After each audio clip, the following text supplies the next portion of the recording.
এখন আমরা সেই প্রেসারেরই কন্টিনিউশন দেখবো আচ্ছা। আরেকটা, সেটা হচ্ছে আলু দিয়ে। আচ্ছা আচ্ছা, মনে হতে পারে যে আলু দিয়ে কি প্রেসার হবে। সেটা হচ্ছে আমরা যখন আসলে কোনো কিছু কাটি তখন কি হয়, আমরা চাপ দিই চাকুটা দিয়ে, হ্যাঁ।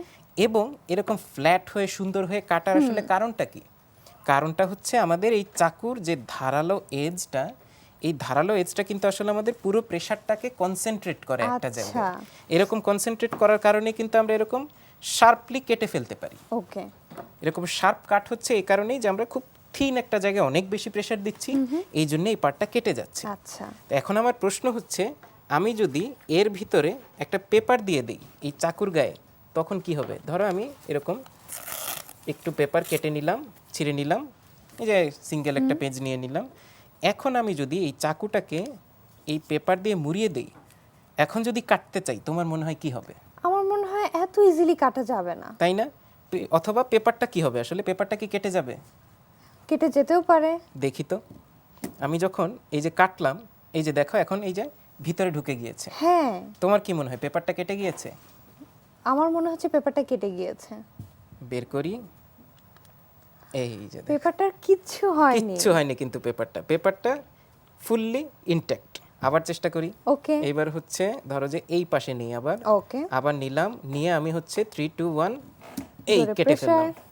বন্ধুরা, নাইফস ইউজ করার সময় খুবই কেয়ারফুল যেন আমরা হাতে না লাগাই। এই যে কেটে ফেললাম, এবং এই যে আলুটা কিন্তু ফুললি হাফ কেটে গিয়েছে, হ্যাঁ। এবং এই পেপারটা পুরোটা ভিতরে চলে গিয়েছে। অথচ পেপারটা আলুটা কেটে একটুও গিয়েছে, ছিঁড়েনি।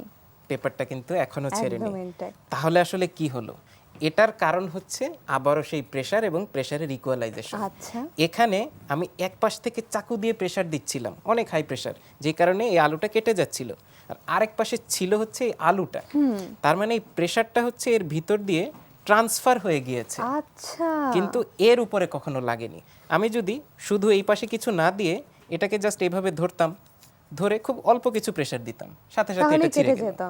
কারণ কি? প্রেসার ইকুয়ালাইজ না। এই পাশে প্রেসার আছে, ওই পাশে কিচ্ছু নেই, তাহলে এর সাথে সাথে কি করবে? ছিঁড়ে যাবে। অথচ এই একই পেপার দিয়ে আমরা কিন্তু এটাকে কেটেও ফেলতে পারলাম, এই কেটে গেল, কিন্তু পেপারের কিচ্ছু হলো না, কারণ তার দুই পাশে প্রেসার ইকুয়ালাইজড অবস্থায় আমরা ছিল। আমাদের ফ্রেন্ডসদেরকে সত্যি এই ট্রিকটা দিয়ে ইমপ্রেস করতে পারবো। আমার ফ্রেন্ডরা খুবই সারপ্রাইজড হবে। তাই না? তার মানে এই প্রেসার এবং প্রেসার ইকুয়ালাইজেশন জিনিসটা আমাদের আসলে খুবই কেয়ারফুলি স্টাডি করা উচিত, এবং সেখান থেকে আমাদের শেখার অনেক কিছু কিছু আছে। আছে।